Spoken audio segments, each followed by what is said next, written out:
When did they arrive? Maggie appeared through the blizzard like a ghost, her footsteps and profile having been hidden by the sheets of snow and ice falling all around us. I didn't jump, and once I realized she was looking at the cigarette in my hand, I merely nodded and offered her one. She surprised me by taking it, and we stood silently, eyes fixed on the spot on the horizon where we knew the ship was lying perfectly preserved. I had HQ send a drone over with more appropriate supplies, I said. So we're definitely staying then? Sebastian must be beside himself, Maggie replied, following it up with a quiet chuckle. He's certainly looking itchy, I replied. But personally, I'd be fine never looking at another piece of suet in my life. Utter torture, she groaned, shaking her head.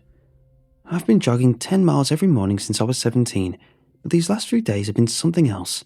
He just thrives off of it, doesn't he? It's his shtick, I replied. What he does? He only agreed because he thought we'd never find the damn thing, and it'd be 2 weeks of solid trekking through Arctic winter. But he has his own fundraising to do, and he needs to work up interest with littler treks like this one. 5,000 calories a day, Maggie said. I don't know how anyone could do it for fun. Well, at least the new supplies are better suited to camp life.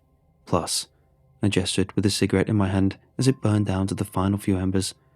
We can slip in a few little amenities. Now we don't have to haul every last pound behind us. Maggie took the final drawer and handed me the butt when she was done. I had an empty can of Coke I was using to keep them in, personally unwilling to throw them willy-nilly onto the ground. The ice is safe, she told me, dropping a bomb like it was nothing. In fact, it's a few miles thick. We've just got the full satellite data through and, well, it's quite intriguing. Why's that? I asked. It's not alone. There's something else a day's hike north.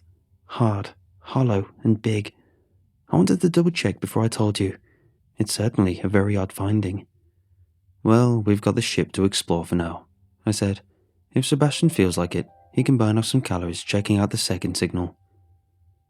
I watched Maggie disappear back into the grey wind before returning to my own tent. Sitting down on my cot, I contemplated the news she just delivered. My eyes drifted to the horizon again and again as I turned the words over in my head. The ship I'd spent years writing about, publishing papers on, researching. Hell, there was a scale model of the damn thing in my living room I'd made by hand as a young postdoc. The pinafore was lost with all hands during a barely discussed attempt at finding the Northwest Passage. Standing at 80 feet long, it was a caravel, and thus one of the first European ships capable of oceanic crossings. I'd spent years postulating that it was still frozen in the ice, just like the infamous ghost ship, the HMS Terror. A comparison I happily played up after the success of the fictional novel and TV show based on the Lost Wrangling expedition. One wealthy benefactor later, and I was equipped with more money than my whole department had seen in years, along with a testy but experienced guide, Sebastian. And somehow, against all odds, we found it after a brutal 7-day hike. Ever since I'd first spotted the mast from miles away, I'd been vibrating with barely contained excitement. Knowing it was out there, just waiting. Well, I had no hope of getting to sleep. I stood up from my cot and grabbed a torch, but kept it off, letting my eyes adjust to the dark as I checked the camp for any signs of life. Certain that I was alone, I began my walk. We'd camped a few hundred meters away to keep clear in case the ship was at risk of cracking the ice, unlikely as that was. Still, it was dark, and I got turned pretty bad after a few minutes. Even with my torch, I started to feel the first twinges of panic. But I kept at it until, after 20 minutes of nervous fumbling, I finally saw the mast once more. It was a barely glimpsed shape in the dark, a patch of white overhead that caught my torch and made me jump. Lowering the light brought the rest of the ship into view, and for a split second, I was dumbstruck with awe. The ship was close enough to nearly touch, and while I've seen bigger ships before and since, something about it made me feel breathtakingly small. It was as if the groaning of the ice beneath my feet belonged to the ship and not the weather, like it was some great nautical beast crying out to me. The ship had been left shore in 1543, and never returned. And yet the word pinafore was still written along its side, engraved in gorgeous detail on a plinth as long as I am tall. And right there, just a few feet away, was a ladder that enabled entry. I tried the wood, and I could have cried when I found it held my weight. I got 2 rungs up before I fell back down and bloodied my lip on the hull. I didn't let it stop me. Even as the weather threatened to freeze me to the spot, I clumsily forced my way overboard and collapsed onto the deck, shouting my laughter into the blizzard. No one would be able to hear me anyway. The ship was like black volcanic rock encased in glittering ice. Here and there, bits of rigging and wood jutted out, so cold I'd imagined it would tear the skin right out of my hand if I touched it. I marveled at the sight of it all, and made a slow and deliberate circle of the deck, letting out a tremendous laugh of joy when I saw the helm was still intact, wheel and all.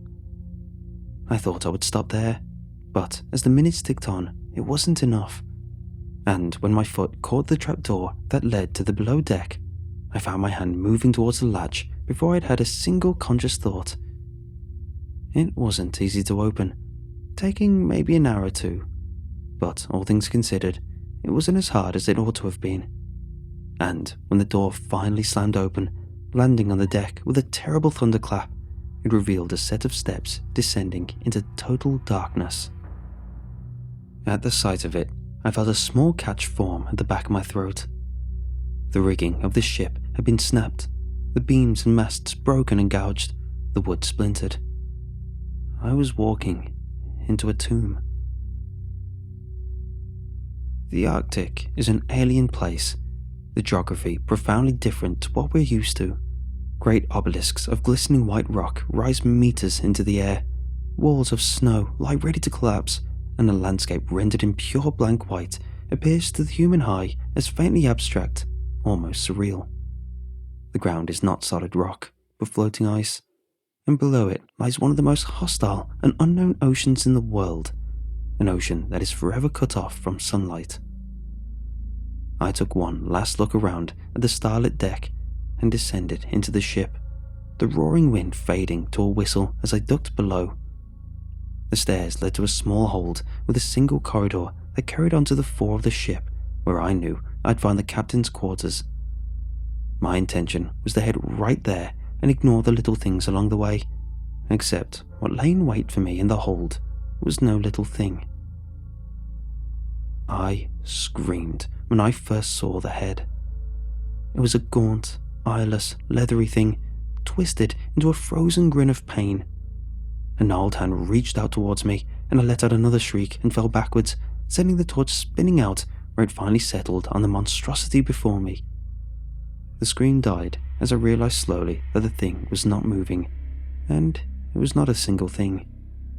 A dozen heads lay crammed together, arms and fingerless hands shoved out in awkward angles, as if they were desperately groping for something that lay just out of reach.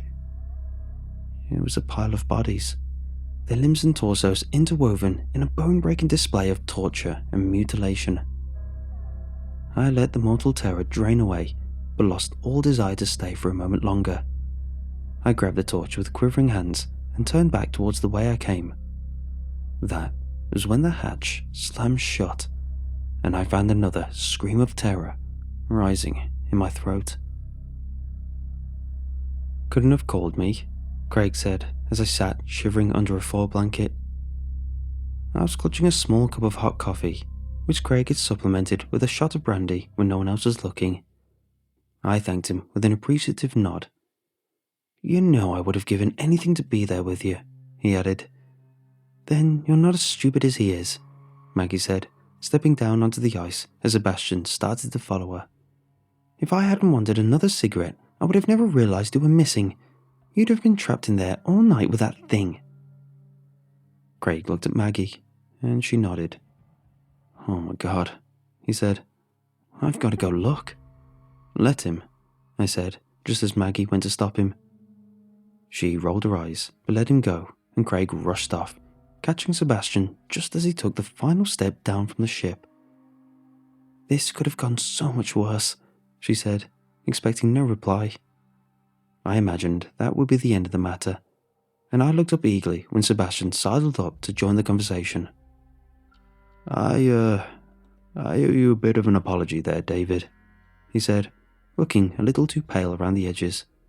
When I heard you screaming, I thought it had been the hatch slamming shut and you were just scared. But Jesus, that is... No one wants to be locked in the dark with that thing. What the hell is it?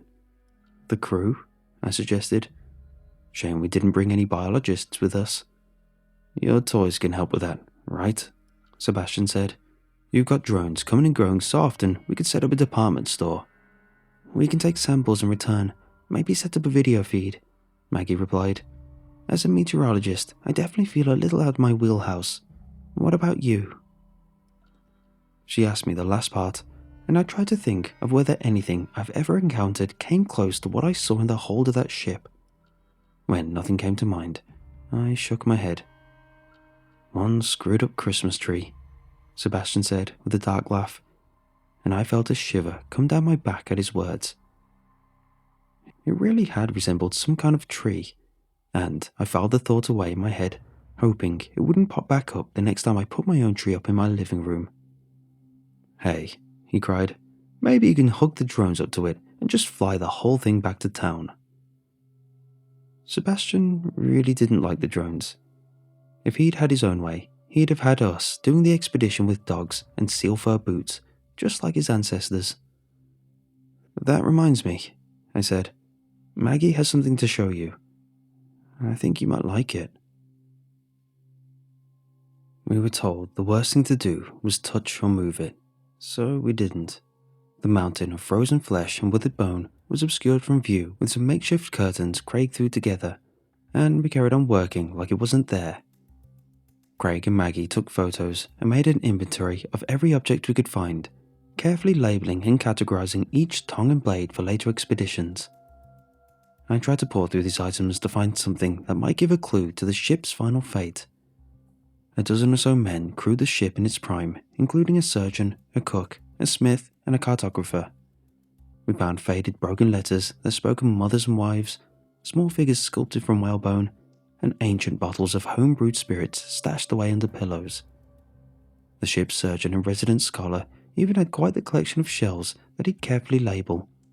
Here and there, we also found a patch of floor stained suspiciously in the dark, or a blade embedded on a door or wall, but we tried to ignore the implication of violence. The captain's quarters were, well, they were odd. I concluded that the ship had disappeared close to Christmas, given the sprig of holly fixed to the ceiling, a small concession the captain had made to the season. But the deck was smashed in two, rope and twine lay all around the floor, and drag marks were visible along the wood, along with a few scattered fingernails. There was also a discharged musket under the desk, along with a solitary half-gnawed human finger that lay close by. In the doctor's quarters, I saw that the cabinets were bare of the usual oils and tinctures employed at the time, useless as they would have been, though this diary spoke of nothing spreading amongst the crew. There was a lifetime of work, and the details we captured guaranteed more funding than I could have ever imagined. We had our ghost ship, and we had our thrilling, creepy details, and we had one great big inexplicable pile of corpses that would boggle some of the greatest researchers in the university. It was a little scary, but otherwise it was good news. Sebastian had departed the day before and checked in regularly for the first 12 hours or so. After that, he went silent, which we put down to the poor weather or his general single-mindedness. At the 24-hour mark, Maggie became a little itchy, and when she pointed out the silence to Craig and I, we found ourselves sharing her concern. We decided to try calling him on the radio and waited silently for his reply. What came was a discordant series of clicks and heavy breathing. "Sebastian?" Maggie asked. "Are you okay?" But there was only the strange hiss of the radio, broken by the occasional breath or scrape. "Sebastian," she cried, "please respond." We tried for hours, until, eventually, his radio stopped returning any signal. Craig figured he might have died, or maybe Sebastian had turned it off and started ignoring us. But something about the strange noises had left us all feeling a little nervous. Maggie suggested that he'd just activated the radio by accident and we were hearing the sounds of his walking. But the breathing felt close and ragged, almost animalistic, like a man approaching death. Still, it was the best theory we had, and we agreed to wait a little longer. The following 12 hours were tense. Eventually, we stopped working and returned to camp, where we tried to contact Sebastian with a more powerful radio and updated HQ to let them know. The ship that trailed us along the coast sent a few drones over the area Sebastian was meant to be and reported no visible sign of the man. No big surprise there, we figured, given just how hard it'd be to find anything in the tundra. But the pit in my stomach grew heavier with each hour that passed without us hearing back from our guide. After 48 hours, it was decided we'd have to go look for Sebastian ourselves. We were moderately experienced in hiking, and the spot shouldn't have been more than a 6-hour ride away. It was Sebastian who had insisted on making the journey by foot, always eager to push himself to the limit, and chances were it had led him to some kind of misfortune. "Is that a door?" Craig asked. "I think it is," I answered. Maggie was on her hands and knees, staring at the door that was no taller than my waist and embedded in a snowy bank. I reached out and rubbed away the ice and snow around the doorframe, revealing a wall made of crudely stacked slabs of wood as thick as my torso. "Who the hell put a door here?" he asked. "It goes deeper," Maggie replied, hands cupped around her face as she peered through a small window set into the door. "I think I can see stairs going down." "Are we sure Sebastian was here?" I asked. "Almost definitely," Maggie answered, holding up a small shred of blue fabric that had been jammed into the doorframe. It was the same unmistakable baby blue of Sebastian's windbreaker. "He's not the only one," Craig said, reaching into the snow to pull out a wooden knife bearing the pinafore seal.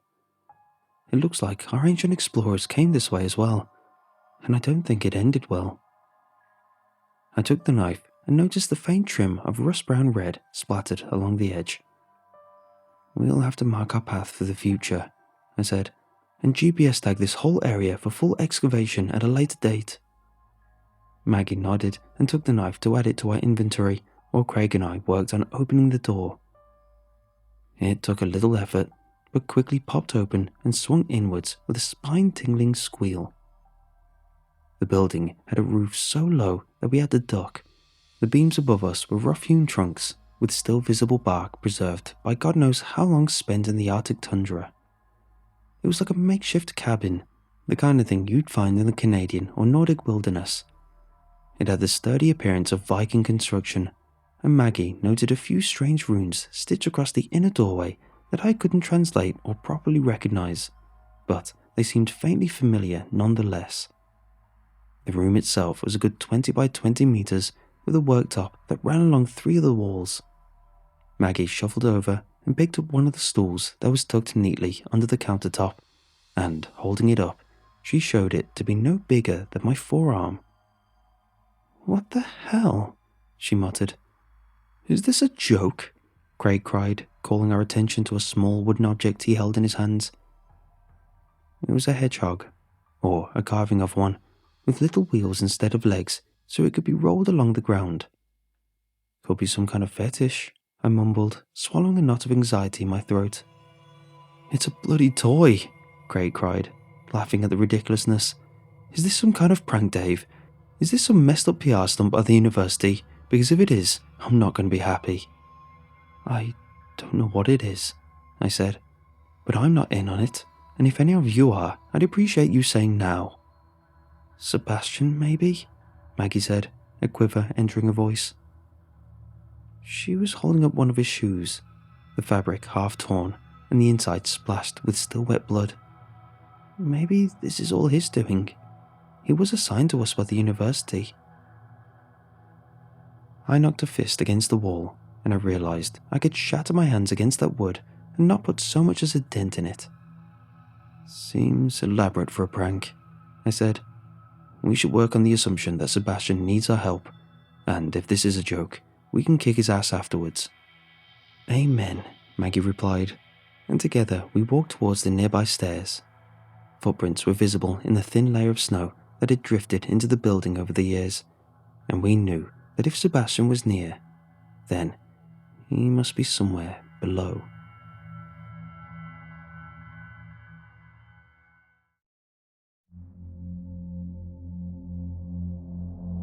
"I haven't seen this before," Craig said.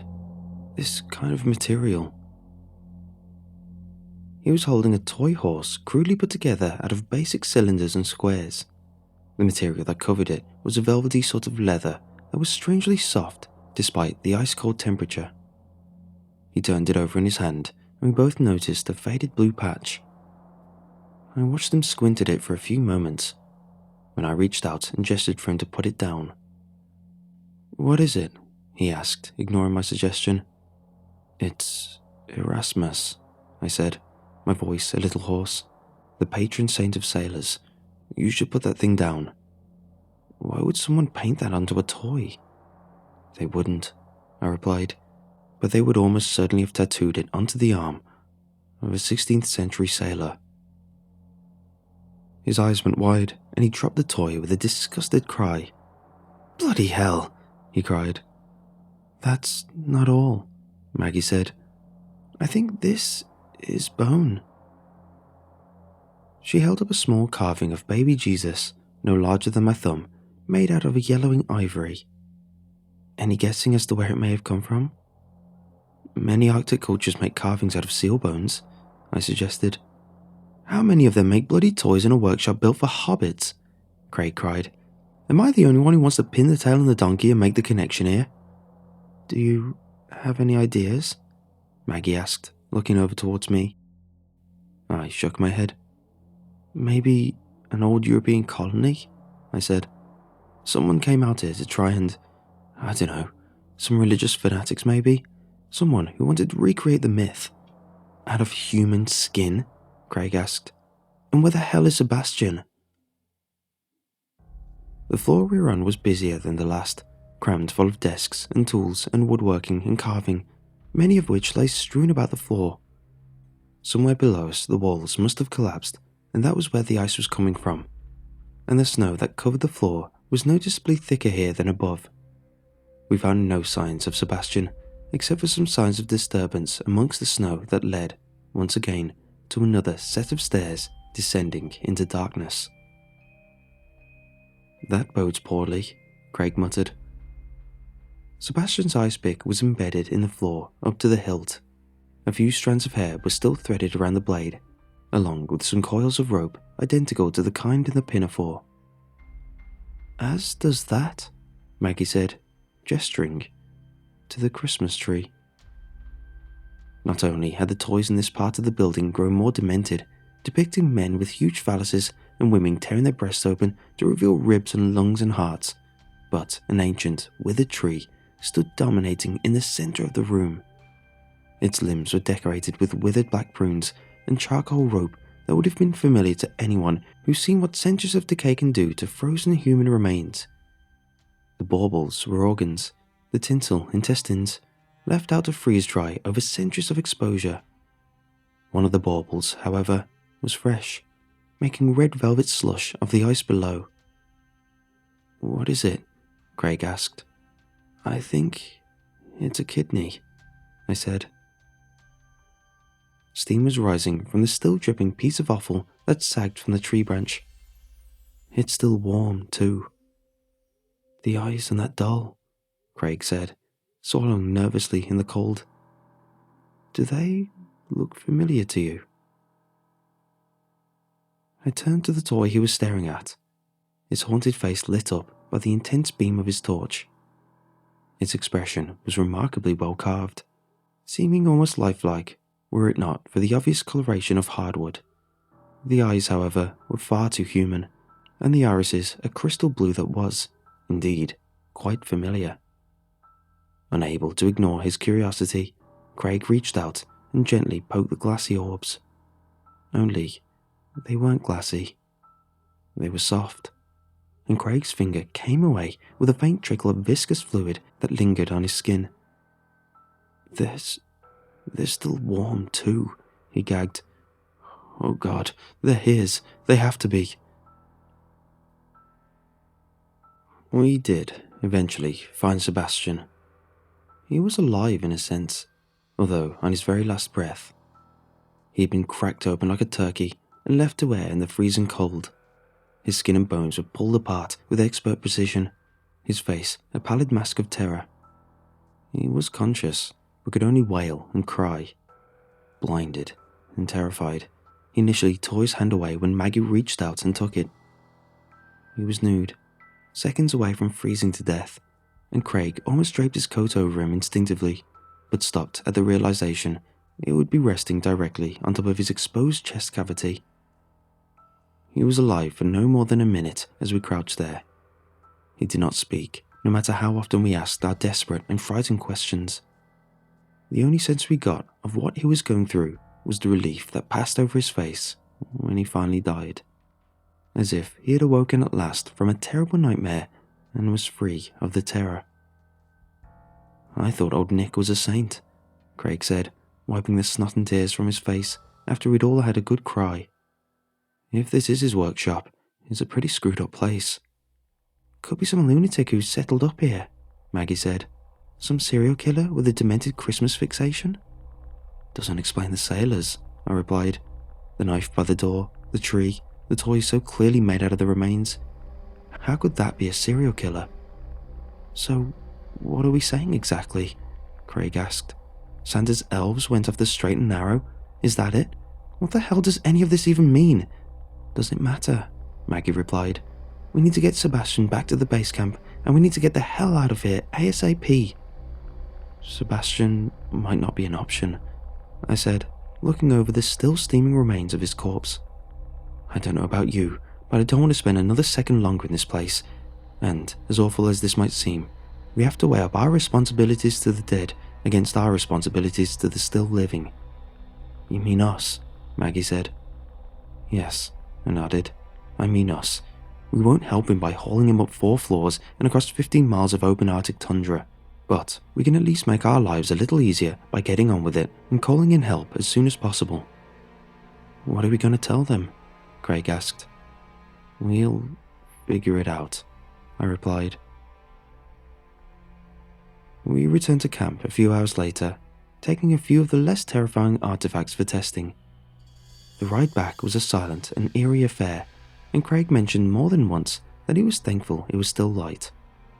We managed, with some effort, to get back just as the sun was setting. Watching the approaching night cast a glary droom across the magnificent tundra, I found myself agreeing with him. All of us wanted to be somewhere safe, somewhere secure, and the thin tents of our camp offered little protection against the elements, let alone whatever else may lie beyond. But they were the best that we had. As if to emphasize this point, when I arrived, I noticed them flapping in the wind and dreaded the night I'd spend in there. How long till the secondary team arrive? Maggie asked. A few days, Craig replied.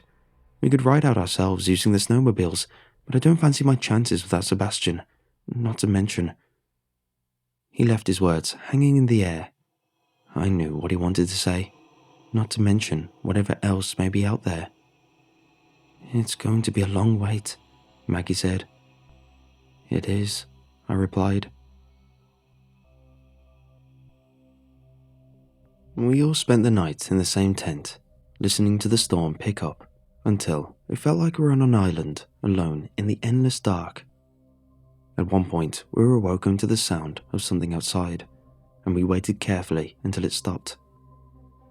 I don't remember when I fell asleep, but it must have been late.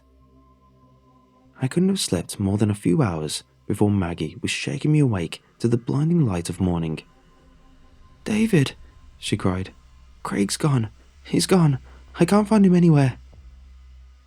I threw myself out of my sleeping bag and crawled out of the tent.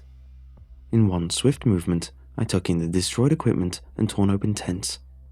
Something had come sniffing through our camp, and it hadn't stopped looking until it found what it wanted. Do you think it was a bear? Maggie cried. With the ice shelf melting, they're coming farther and farther inland every year, and there have been more than a few. She stopped when she saw me bend over and pick something up. I held it up for us both to see. A piece of rope made of rough-hewn twine, unlike anything we brought with us. It was an exact copy of the kind I'd found lying around the pinafore and the floor of the workshop, except this one was stained with a bright red patch of blood. Damn, she whispered. Where do you think he went? The storm had cleared up, and the morning air was so crisp we could see the mast of the pinafore all the way from camp. You don't think? I do, I said. Look, the snow is disturbed along the path. Maybe if he was lost, or confused and got lost, he might have relied on the markers we left to find his way to the ship. You know what Craig would say right now, don't you? Maggie asked. He'd say that's BS. Let's hope he'd be wrong, I replied. We were halfway there when we found the box. It had been gift-wrapped and left alone in the middle of our path, its top clear of snow. Small footprints, the size of a child's, led away from it and back towards the pinafore. This is too weird, Maggie said. I bent down and noticed the name tag etched with meticulous cursive. Welcome Gionas, it read. Welcome, old friends, I said, doing my best to translate. It's Old English. I pulled on the twine that bound the plain brown paper around the box, and the whole package unwrapped with elaborate ease. Each face of the box fell down one by one, and Maggie let out a terrible cry. Oh God, she shrieked. What the hell?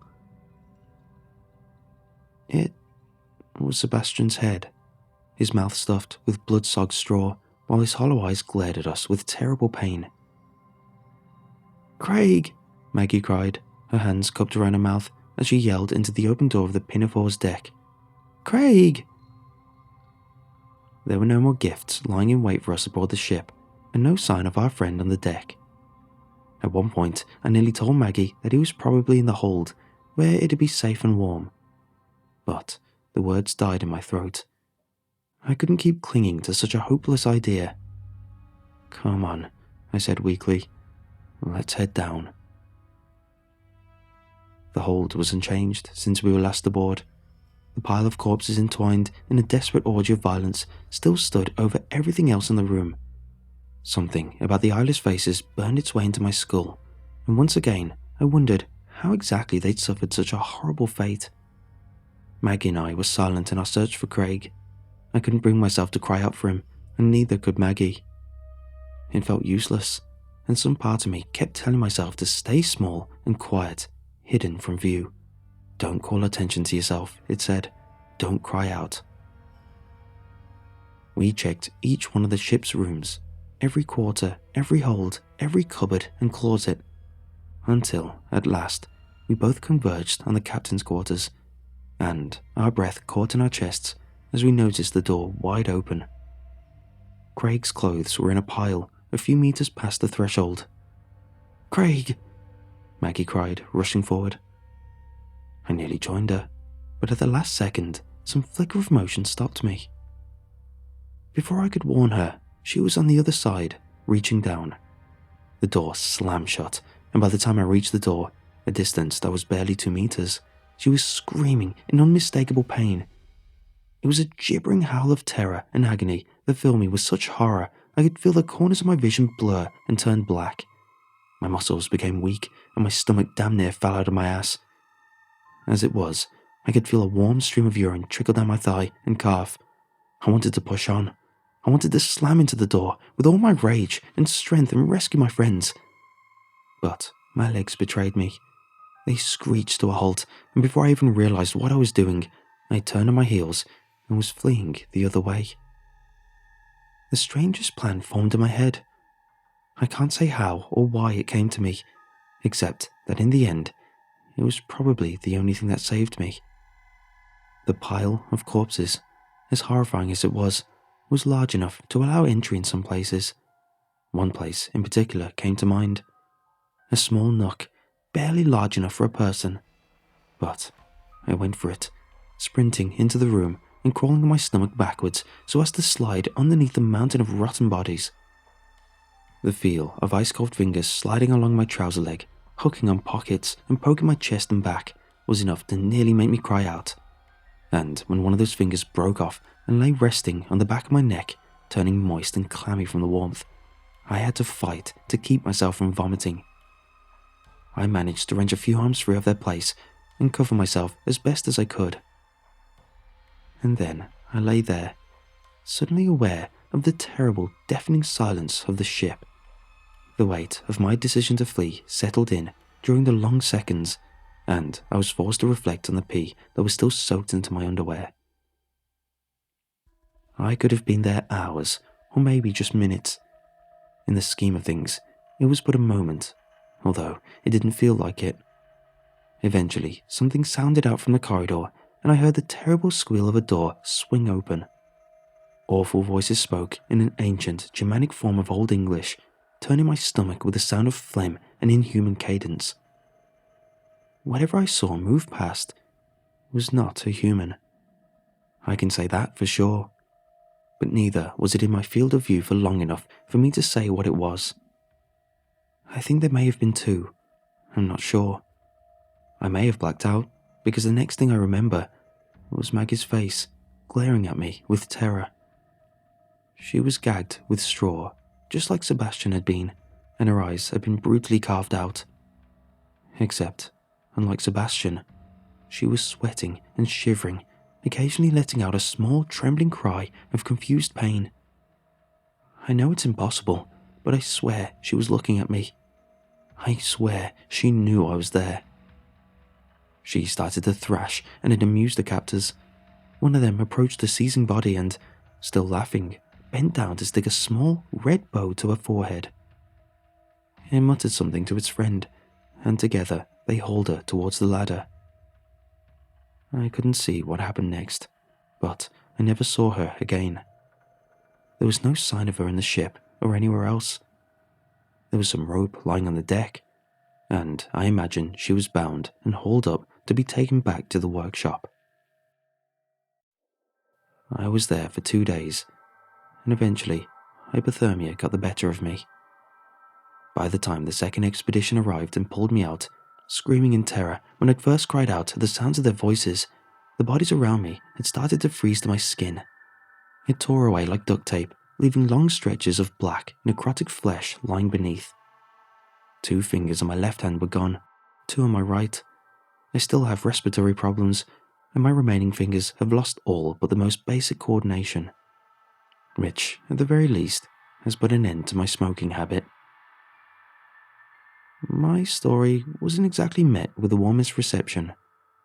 The official story is that Sebastian became lost hiking to the second signal, which was determined to be nothing more than a fluke according to later scans. And, without a guide, the rest of us succumbed to hypothermia and suffered severe delusions. Blood-soaked snow along the base of the pinafore raised some suspicion, all of which was aimed at me. And in the end, I had to leave my post at the university after rumours that I killed Craig and Maggie in a deranged moment of cabin fever refused to die down. I don't think it helped that when I first awoken and pulled my face free from the frozen wood beneath me, I left chunks of my right cheek behind. I still look ghoulish, scaring even myself when I look in the mirror. I don't celebrate Christmas anymore, that's for sure. Not that it matters to some people. As we approach yet another jolly season, I'm forced to revisit this terrible adventure again and again. And now, as if to make it worse, someone has been having fun at my expense. I received a gift. A plain wrapped box with a familiar twine wrapped around it in a neat bow. It was small, far smaller than the last one that contained Sebastian's head, and it opened to reveal one of my missing fingers, quite likely left behind when they tore me out of my frozen tomb. I thought it would stay there, a little piece of me locked forever in that nightmare hole, frozen stiff to the side of some medieval sailor. There was even a little tag. Ia Winster des Gioin. The words sent shivers down my spine. "You left this, old friend," it read,